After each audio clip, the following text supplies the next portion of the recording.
And because you have misinterpreted something somebody half-fed you, probably disingenuous information about pine cones, does not in any way refute the overwhelming volumes of evidence against you. It's not that there's no evidence of evolution, it's that you refuse to acknowledge the volumes of evidence that there is.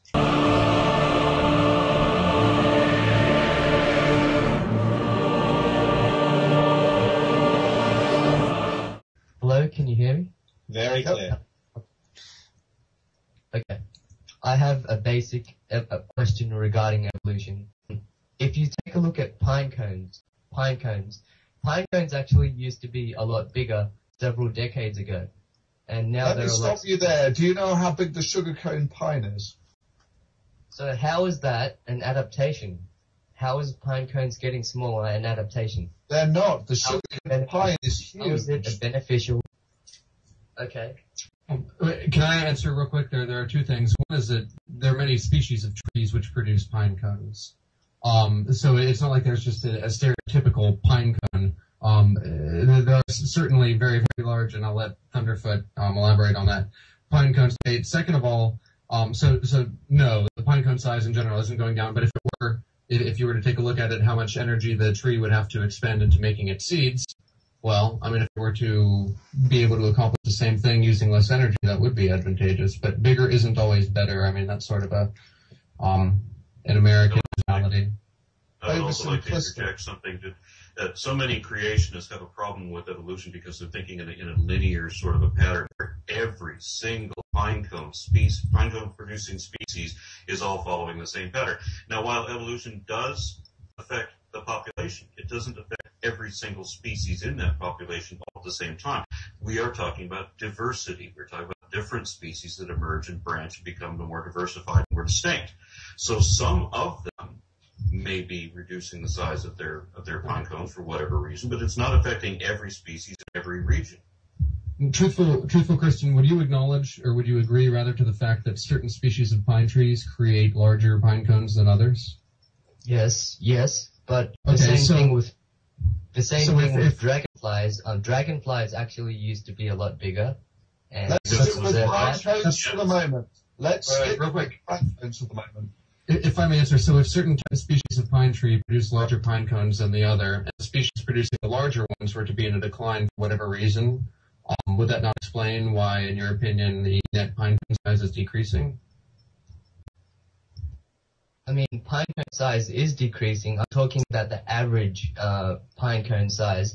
And yes, and if the trees producing the really large ones were having fewer numbers, if they weren't reproducing as well, let's say the logging camp set up shop and chop down the trees with the larger pine cones at a disproportionate rate, would that not lower the average size of pine cones? Yes, but how do you know? How do you know that the larger pine cones are being attacked?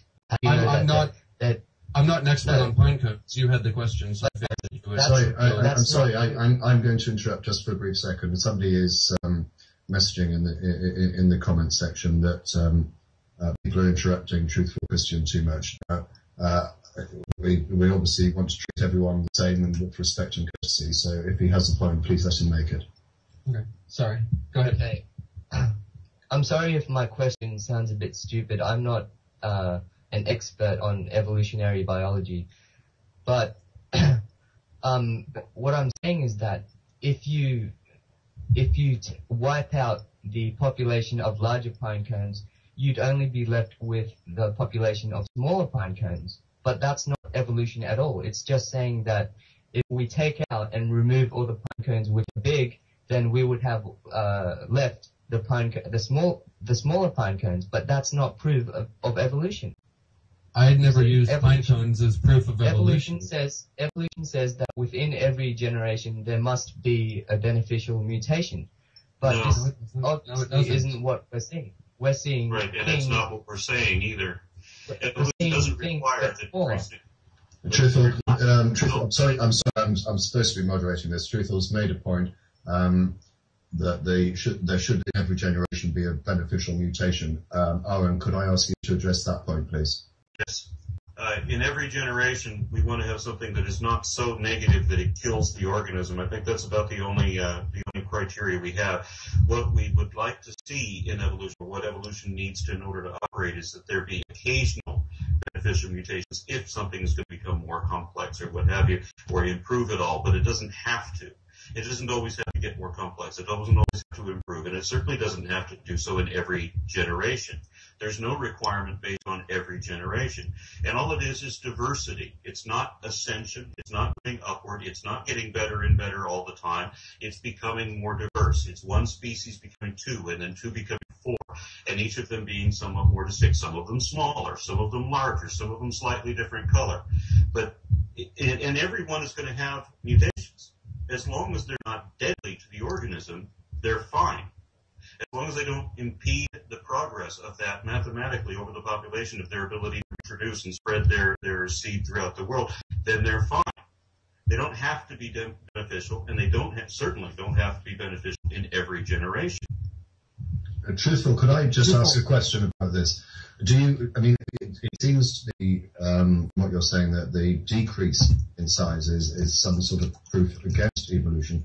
Would you accept that the decrease in size of certain things can be a benefit? For example, I'm thinking off the top of my head, penguins, whose wings are no longer functional, get smaller, thereby sort of restricting the amount of heat that they're going to lose through them.